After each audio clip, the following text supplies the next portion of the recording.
Di kesempatan kali ini akan mencoba menceritakan satu kisah yang terkait dengan tumbal ayah kandung yang diceritakan oleh salah satu narasumber yang merupakan orang yang paling dekat dengan si pelaku, yang tak lain pengantar yang sebut saja di sini namanya Pak Tarjo. Dalam kisah yang diceritakan oleh Pak Tarjo ini terkait dengan pelaku itu, dia memang sengaja demi keinginan yang tak lain nafsu duniawi, secara terus terang dia menyerahkan satu nama yang tak lain ayah kandung. Dan bagaimana dan apa yang terjadi, tidak usah lama-lama, kita langsung masuk saja ke cerita. Namun terkait dengan nama ataupun tempat semua sudah disamarkan, dan semoga di kesempatan kali ini kita dan Anda semuanya yang ada di luar negeri, di Nusantara dari Sabang sampai Merauke, semoga senantiasa selalu dalam lindungan Allah Subhanahu wa taala, dicurahkan segala keberkahan yang sehat walafiat, dilancarkan rezekinya, dipanjang umurnya, dan dimudahkan dalam segala urusan. Amin amin ya robbal alamin. Dalam sebuah kisah hidup yang diceritakan oleh Pak Tarjo, yang menceritakan kisah seorang temannya atau orang yang ingin melakukan satu hal yang terkait dengan ritual pesugihan. Pak Tarjo ini, dia sedikit latar belakang tentang beliau. Dia itu memang kenal dengan hal-hal yang berkaitan dengan mistis, apalagi sebuah tempat-tempat yang bisa sering dikatakan ya tempat pesugihan. Pak Tarjo dulu ini, ya sekitar mungkin 15 tahun yang lalu tepatnya itu, pernah menjalani sebuah pekerjaan yang sebenarnya ini sangat tidak nyaman lah untuk dia. Karena apa yang dialami oleh Pak Tarjo juga bukan hanya satu kali atau dua kali terkait dengan orang-orang yang pernah diantar, yang mengalami beberapa kejadian yang tak lain tumbal nyawa. Begitu juga dengan keluarga Pak Tarjo sendiri. Pernah satu kali didatangi oleh sosok sesembahan dari orang yang diantar. Dan intinya ya Pak Tarjo juga pernah nyaris menjadi korban tumbal daripada orang yang diantar, sampai intinya dia itu berhenti untuk tidak lagi ikut campur dalam sebuah ritual sesat yang talent ritual pesugihan. Namun cerita tentang pelaku ini yang sebut saja di sini namanya Pak Bambang. Pak Bambang itu orang yang bisa dikatakan ya mungkin sudah tidak sanggup lagi hidup dalam kesusahan, kemelaratan, sampai dia datang ke rumah Pak Tarjo menceritakan permasalahan kehidupannya yang terkait dengan masalah finansial. Ternyata dari apa yang diceritakan oleh Pak Bambang ini, ya sebelum Pak Bambang itu masuk ke ritual, tentunya Pak Tarjo itu beberapa kali menasehati ke Pak Bambang, jangan terlalu ambisi ataupun terlalu berkeinginan terkait dengan pesugihan. Karena yang aku tahu ya Pak Bambang, pesugihan itu selalu saja membawa petaka, bukan hanya kepada pelaku tapi juga pada keluarganya. Karena hampir sebagian besar orang yang pernah aku antar itu tidak ada yang bisa menikmati kekayaannya itu selamanya.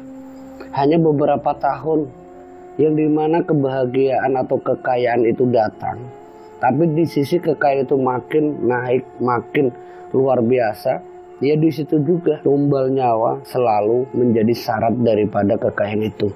Ya semakin banyak maka semakin banyak juga nyawa yang harus diserahkan. Jadi saran saya Pak Bambang, pikirkan ulang apa yang menjadikan sampan itu mau datang ke tempat pesugihan itu lewat saya. Ketika Pak Tarjo menasehati Pak Bambang ini, Pak Bambang itu tidak mau. Dia tetap bersikeras, intinya apapun nasihat dari Pak Tarjo itu udah digubris. Sampai singkatnya Pak Bambang yang datang berapa kali itu ya mungkin hampir 7 kali lebih, dia memohon-mohon bahkan sama istrinya. Sama istrinya meminta tolong sama Pak Tarjo agar bisa ketemu dengan dukun pesugihan. Karena dalam usahanya Pak Bambang yang sebelumnya itu ketemu dengan Pak Tarjo, Pak Bambang juga sudah berusaha untuk datang langsung. Tapi intinya dia itu selalu ketipu. Ketipu sama orang-orang yang pernah dia datangi. Katanya bisa menggandakan uang. Katanya bisa mengabulkan segala keinginannya dengan mahar yang tidak sedikit. Nah dari situ awal mula sebuah masalah yang datang, yang intinya gali lubang tidak ada tutupnya. Dari dia niatnya itu hutang ya, biar dia bisa dapatkan pesugihan, tapi nyatanya justru malah ketipu. Dan itu bukan sekali dua kali Pak Bambang mengalami hal seperti itu. Sampai singkatnya mungkin sudah 4 kali dia ketipu. Dia mohon-mohon sama Pak Tarjo termasuk istrinya, dan juga menjelaskan bahwa keadaan rumah tangganya sudah berantakan, sudah tidak punya hal apapun yang dimiliki kecuali anak yang hampir setiap hari menangis kelaparan. Nah, mungkin di sini juga seorang Pak Tarjo ketika mengetahui keadaan anak-anaknya Pak Bambang dan juga keluarganya yang bisa dikatakan ya hidup dalam ketidakpunyaan lah, keputusasaan untuk melanjutkan hidup, yang tak lain nyaris mereka semua ingin bunuh diri. Dan ini yang membuat Pak Tarjo sampai akhirnya mengantar seorang Pak Bambang dan juga istrinya kala itu. Dan masalah itulah yang membuat seorang Pak Tarjo akhirnya tidak tega, yang sampai mengantar Pak Bambang itu sampai ke tempat tujuan yang diinginkan, yang tak lain ke pesugihan. Namun sebelum datang ke tempat pesugihan itu, ya Pak Tarjo itu sudah menjelaskan bagaimana ketika menjadi pelaku pesugihan ya, ketika menjadi seorang yang sudah intinya ya bersekutu ya. Dijelaskan juga sama Pak Tarjo, Pak Bambang, Bu, jika nanti sampean ini udah sampai masuk ke dalam ranah ritual pesugihan, sampean itu tidak bisa lepas. Itu yang pertama. Karena di dalam perjanjian itu yang saya tahu, orang yang sudah mengikuti perjanjian tersebut, yang lewat bantuan seorang dukun ini, sampean selamanya akan menjadi pengikutnya. Bahkan mungkin setelah kematian. Wallahu alam. Itu yang saya tahu. Dan yang kedua, di dalam perjanjian tersebut, rata-rata akan ada tumbal nyawa yang harus diserahkan. Sekalipun misalkan nanti kok sampean ketemu dengan dukun pesugihan yang katanya tanpa tumbal, jangan pernah percaya. Tidak ada. Sebuah ritual pesugihan tentunya akan menimbulkan petaka yang tak lain nyawa setiap keluarga sampean. Camkan itu Pak Bambang.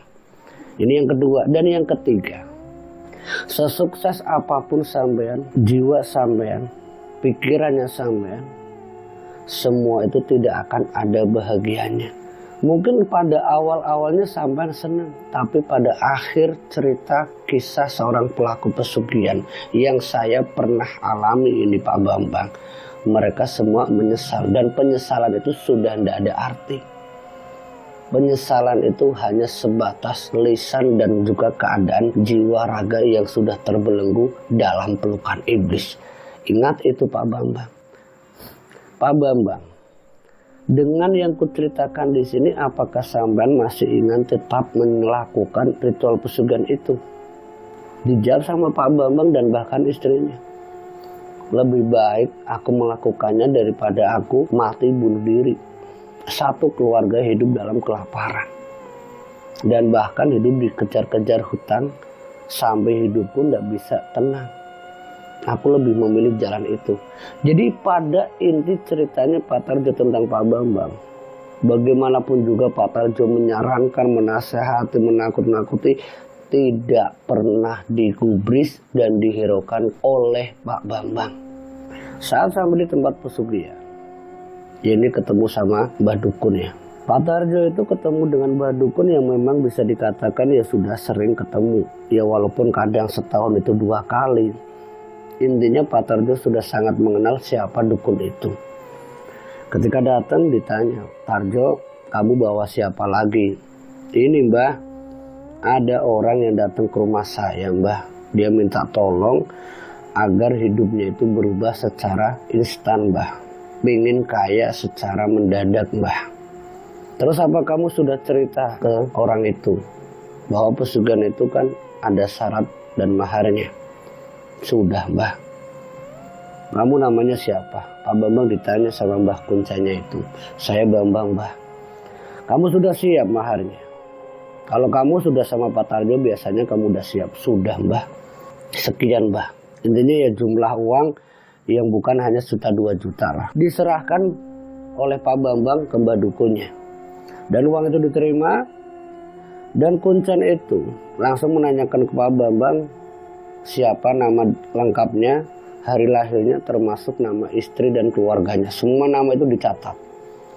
Setelah dicatat ini, Pak Bambang yang menuliskan nama lengkapnya, nama istrinya, termasuk anak-anaknya, setelah diserahkan ke Mbah Kuncen, dihitung sama Mbah Kuncen, yaitu hitungan mungkin pribon Jawa, kapan waktunya si Bambang itu ritual.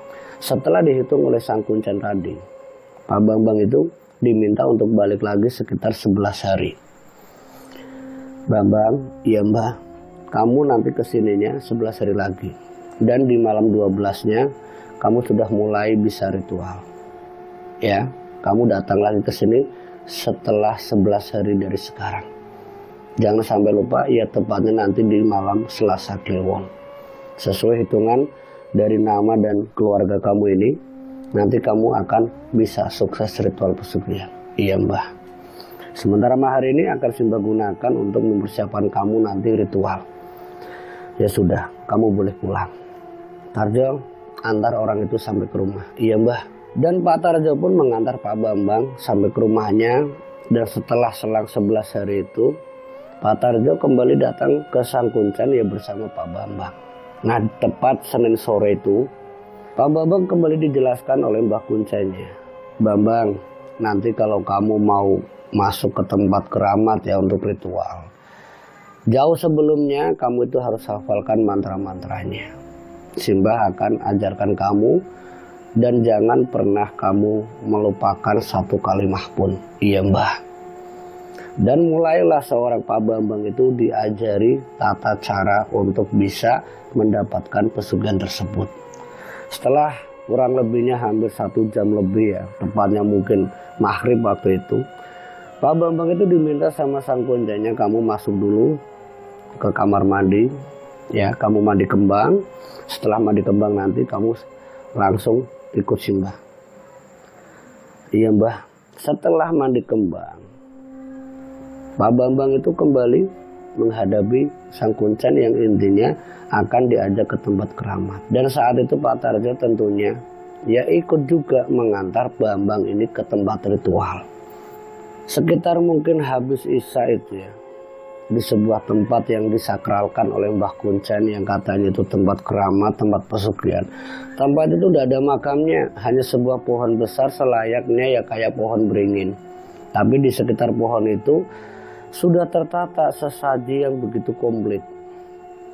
Dari ya kembang 7 rupa, dari jajanan, termasuk ayam bakar. Dan juga seperti kayak ikan bakar juga ada. Intinya sesaji itu udah komplit lah. Saat sampai di tempat keramat itu dengan menyaksikan begitu banyak sesaji, Pak Tarjo itu yang mendengarkan apa yang dikatakan Mbah Dukun itu untuk Pak Bambang. Pak Bambang, duduk bersilah di samping saya. Setelah kamu terbuka mata batinnya, masuk ke alam gaib, masuk ke alam pesugihan, apapun yang terjadi, jangan pernah lari sebelum kamu ditemui rajanya atau penunggunya. Ingat pesan Simba, sukses dan gagalnya itu tergantung dari kamu sendiri Bambang. Kalau kamu berani sampai kamu mendapatkan apa yang kamu inginkan, ya kamu akan jadi kaya raya. Tapi kalau kamu gagal ya jangan salahkan Simba. Simba hanya bisa membantu kamu untuk masuk ke dalam gerbang kerajaan. Camkan itu. Iya mbah. Baiklah.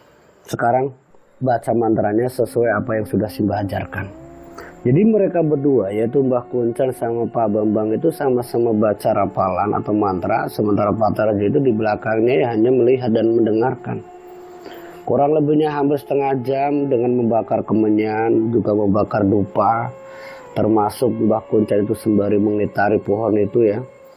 Tapi Pak Bambang itu masih duduk. Setelah 3 kali pohon itu dikitari ya. Dikitari atau ya Mbah Kuncen itu mengitari pohon tersebut. 3 kali tepatnya itu Mbah Kuncen itu meminta sama Pak Bambang. Sembari ditepuk pundaknya, Pak Bambang lanjutkan. Simba sudah sewankan kamu dan Simba sudah buka gerbang pesugihannya.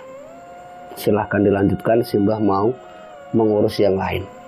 Kamu sendiri. Iya mbah.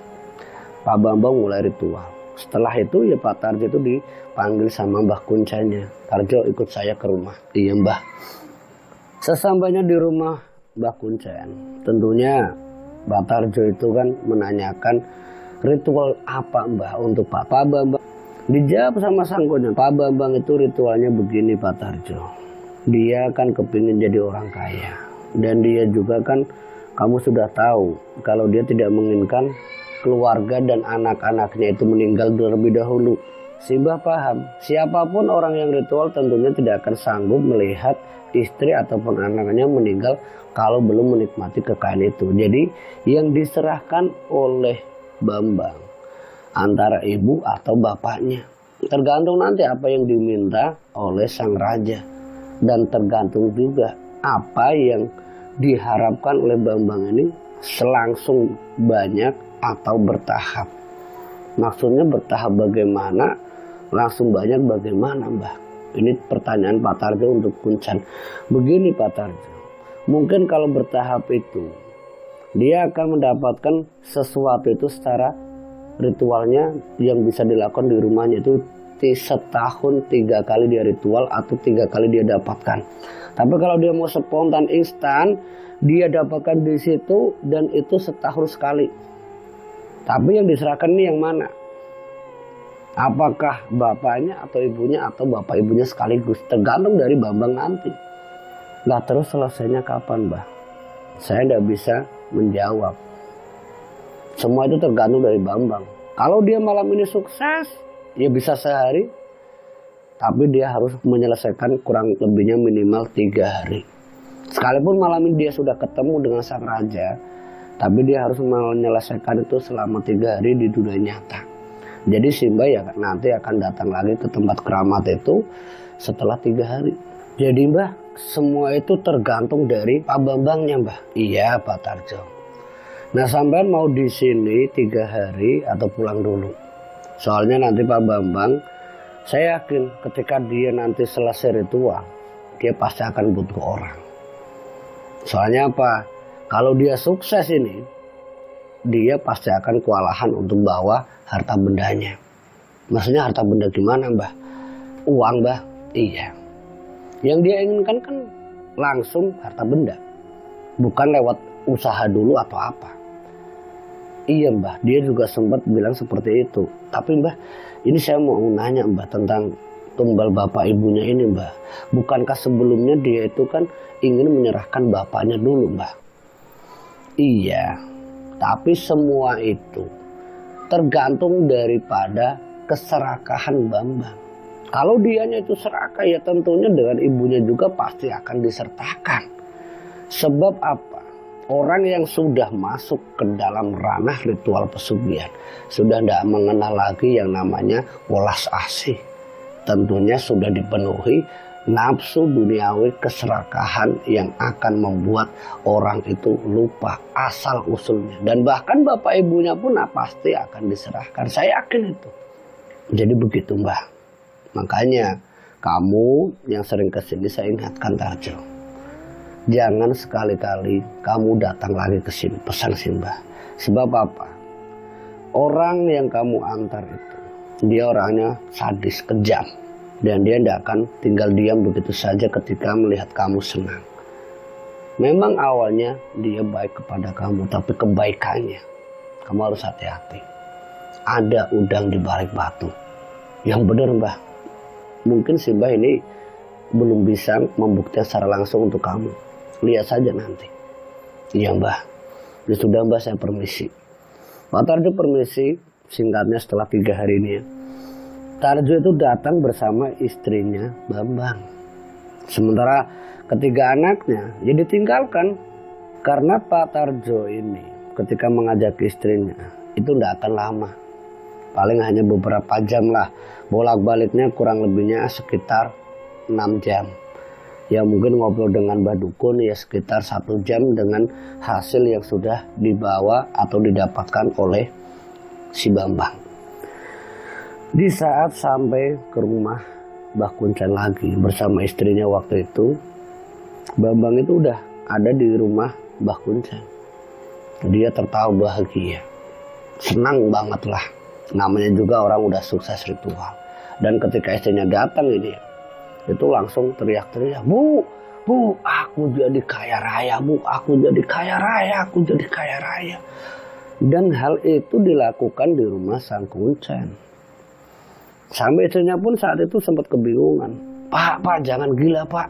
Bu, Bapak ndak gila, Bu, Bapak ndak gila. Sampai Mbah Kuncen pun menengahi kebahagiaan mereka, menenangkan ya.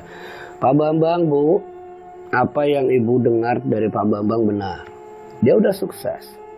Dan ibu bisa lihat sendiri tuh di dalam kamar apa yang dia dapatkan. Pak Tarjo, silahkan duduk. Istrinya Pak Bambang diajak Pak Bambang ke kamarnya Mbah Kuncen. Dan di dalam kamar itu, ya dari apa yang diketahui Pak Tarjo, mereka berdua keluar itu, ia langsung sungkem sama Mbah Kuncennya. Mbah, terima kasih banyak, Mbah, terima kasih banyak, Mbah. Udah, itu semua buat kamu. Si Mbah gak kepingin sedikit pun. Tapi Mbah, aku kan udah dibantu si Mbah. Iya, udah bawa semuanya, rapikan. Iya Mbah. Mereka udah balik lagi ke kamar yang tentunya mereka itu akan merapikan yang tak lain uang yang berserakan. Sampai Pak Tarjo pun sempat menanyakan kira-kira yang dapat berapa Mbah. Saya tidak berani ngitung karena yang terjadi ya, Bambang di saat ritual ternyata dia benar-benar numbalin bapak ibunya. Seperti apa yang sudah si Mbah duga sebelumnya. Di saat keduanya yaitu Bambang sama istrinya itu ada di dalam kamar, mungkin sembari ngerapihkan uang yang akan dibawa ini. Mbah Kuncen itu menjelaskan terkait dengan ritualnya si Bambang selama 3 hari 3 malam. Itu ke Pak Tarjo. Seperti apa yang sudah aku duga Tarjo. Bambang itu orangnya serakah. Dia bukan hanya menumbalkan bapaknya saja, tapi dia juga menumbalkan ibu kandungnya. Karena sempat saya menanyakan, kenapa kau tumbalkan juga ibu kamu? Mbah, sudah kepalang tanggung Mbah. Kepalang tanggung jawabnya tuh si Bambang ketika selesai ritual. Dia sudah tidak peduli seperti apa yang si Mbah duga sebelumnya Tarjo. Dia itu orangnya benar-benar kejam. Memang dia akan dapatkan apa yang diinginkan, tapi ya kembali lagi. Setahun ke depan dia harus menyerahkan 2 nyawa. Soalnya apa? Ritual di awal saja sudah 2 nyawa. Maka ritual untuk tahun ke depan atau tahun keduanya dia harus kembali menyerahkan 2 nyawa. Nah yang saya khawatirkan itu kamu Tarjo. Jangan sampai kamu yang nanti di bagian ketiganya ketika sudah 3 tahun ke depan kamu yang jadi sasarannya. Hati-hati ya. Maksudnya Mbah gimana Mbah? Begini Tarjo. Ketika orang yang sudah ritual ya, sudah menumbalkan yang pertama, di tahun kedua menumbalkan yang kedua, di tahun ketiga dia pasti nyari orang lain, bukan keluarganya, tapi ya sudah beda keluarga. Ya kadang kamu, tetangganya, atau siapa yang khawatiran kamu Tarjo. Jadi pesan saya, jauhi orang yang kamu antar. Kalau kamu tidak ingin celaka, iya Mbah. Dan pesan saya, hati-hati ketika nanti kamu pulang, jangan pernah terima sepeser pun. Kalau kamu terima, maka kamu akan celaka. Sebab uang itu adalah uang milik dari keluarga Bambang. Yang saya khawatirkan, uang itu nanti akan menjadi bumerang kamu. Celakanya kamu. Iya Mbah, aku ngerti Mbah. Dan terus ritual itu bagaimana Mbah kok bisa dia langsung dapatkan uang sebanyak itu? Begini Tarjo. Saat Bambang itu sudah masuk ke dalam gerbang kerajaan gaib, gerbang pesugihan. Bambang itu ditanya, kamu ingin yang ini atau yang itu? Yang tentunya tumpukan uang. Milih yang kecil apa yang besar? Dia disuruh milih. Dan tentunya orang yang serakah, dia akan milih yang tumpukannya jauh lebih banyak. Kalau ini hanya 1, kalau yang ini 2. Dan Bambang tidak peduli. Saya milih yang tumpukan besar, biarkan itu 2. Dan yang diserahkan siapa? Ya bapak ibunya yang terlihat di antara tumpukan itu. Yang sebenarnya bukan tumpukan uang yang dia lihat, tapi itu adalah orang tuanya, bapak ibunya sendiri, yang saat itu akan diserahkan ke raja pesugihannya. Dan setelah pilihan dari si Bambang, uang itu akan diserahkan ke Bambang, tapi yang terjadi sebenarnya, kedua orang tuanya itu bapak ibunya, yang tentunya orang tuanya itu akan langsung dibunuh, diseret, dicakar, bahkan dijadikan sebuah hidangan untuk rakyat atau golongan pesugihan itu. Dan itu disaksikan sendiri sama Bambang.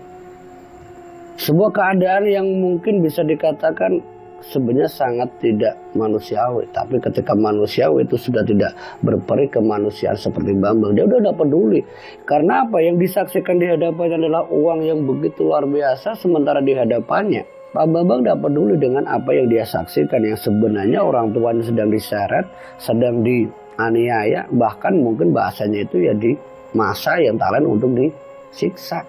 Tapi Bambang yang waktu itu juga di hadapannya adalah uang yang begitu luar biasa. Dia mandi uang dengan menyaksikan ini orang tuanya tersiksa dan dia peduli.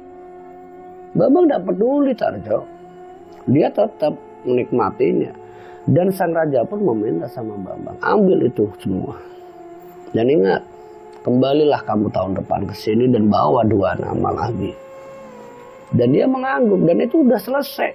Tapi dia harus menyelesaikan selama kurang lebihnya 3 hari 3 malam. Yang sebenarnya ketika di dalam dunia gaib itu dia mungkin 1 malam. Tapi di dunia nyata dia 3 hari 3 malam. Dan ketika esok harinya Simbah langsung menjemput si Bambang. Yang saat itu Bambang sudah dalam keadaan secara tidak sadar. Dia sudah dalam keadaan tertidur. Tapi dalam ketidurnya dia sebenarnya sukmanya atau mungkin jiwanya yang ada di dunia nyata, tapi mungkin rohnya atau sukmanya ini ada di alam kerajaan sampai dia harus aku bangunkan. Dan setelah bangun dia sempat menanyakan, Mbah uangnya mana Mbah, uangnya mana Mbah. Saat itu Mbah Kuncan menjelaskan ke Pak Tarjo, ya uang itu ada di kamar.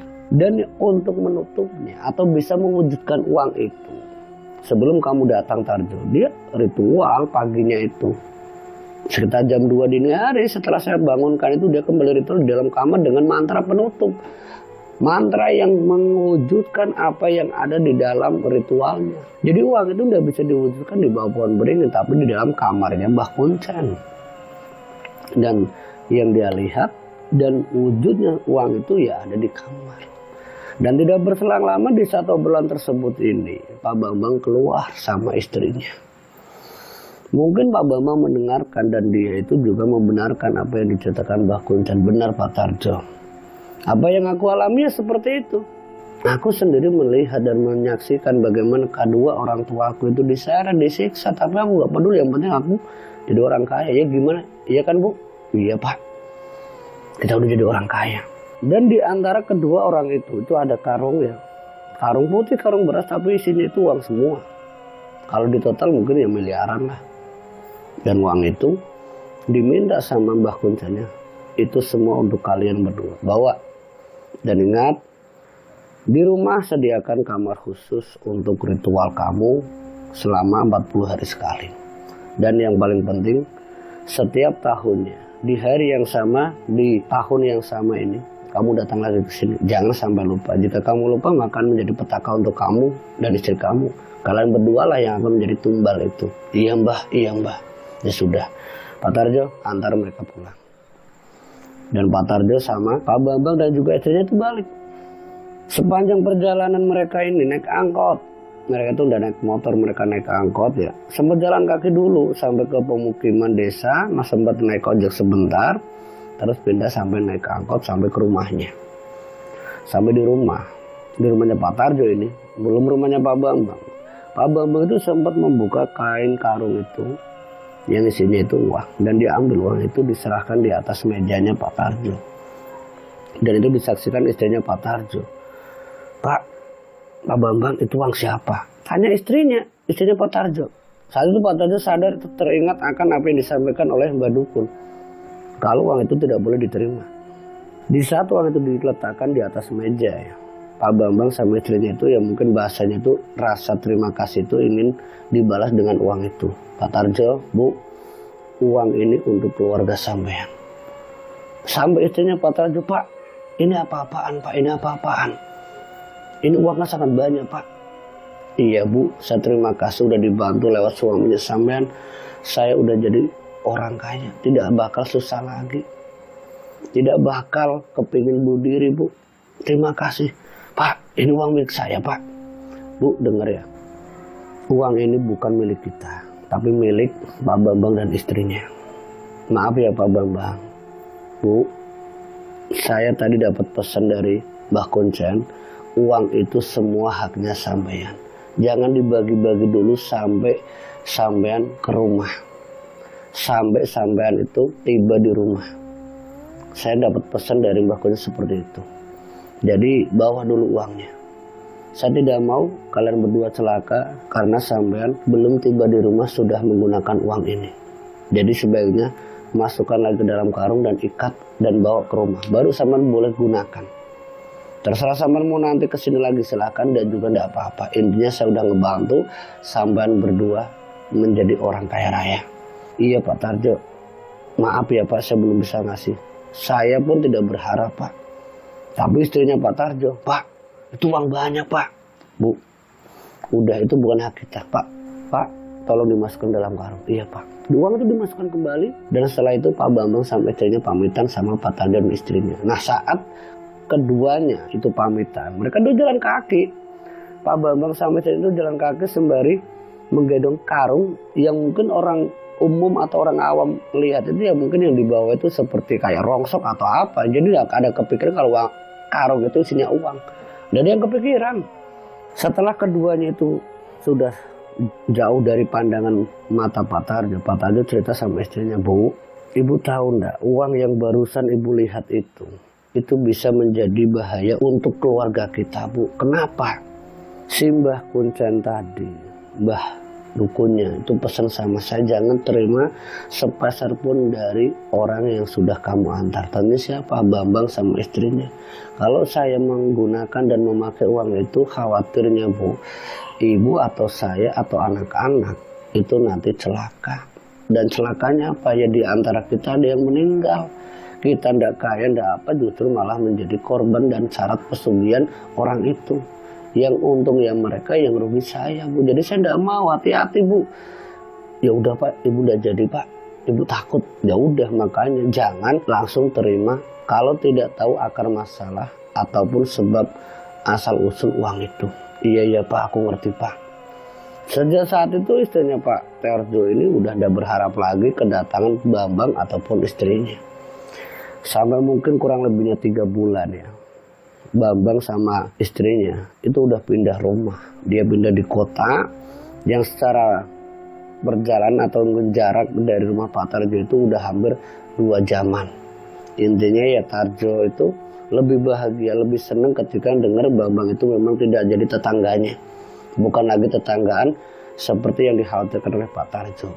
Namun tidak membuat seorang Pak Bambang dengan istrinya ataupun dengan anak-anaknya itu, setelah dia punya rumah yang luar biasa ya, dibayar kontan rumah itu, kekhawatiran seorang Pak Tarjo itu masih menjadi ya kayak apa ya, kekhawatiran yang begitu luar biasa. Nanti satu saat kalau dia benar-benar ngincar saya gimana ini. Ini kekhawatiran seperti itu terus muncul di pikirannya Pak Tarjo. 3 bulan dia datang menghampiri Pak Tarjo, ya seperti apa yang sebelumnya, ingin mengucapkan rasa terima kasih dengan memberi uang yang begitu banyak, termasuk berbagai macam seperti kayak sembako, bahkan perabotan itu sengaja diberikan oleh Bambang untuk Pak Tarjo. Pak Tarjo yang kala itu hendak menolak itu sempat kebingungan, karena ya kalau dia nolak tentunya akan mengecewakan Bambang ataupun istrinya. Kalau dia tolak dan diterima nanti celaka keluarganya. Rasa khawatir dan takut itu sampai yang dilakukan oleh Pak Tarjo kala itu, ketika semua yang diberikan oleh Bambang dan istrinya itu sudah ada di halaman rumahnya Pak Tarjo. Pak Tarjo itu sempat meminta sama Pak Bambang dan juga istrinya agar memberikan barang-barang tersebut ke orang yang tepat, bukan seperti saya. Maksud kamu gimana Pak Tarjo? Maksudnya sampean nolak Pak rezeki dari saya.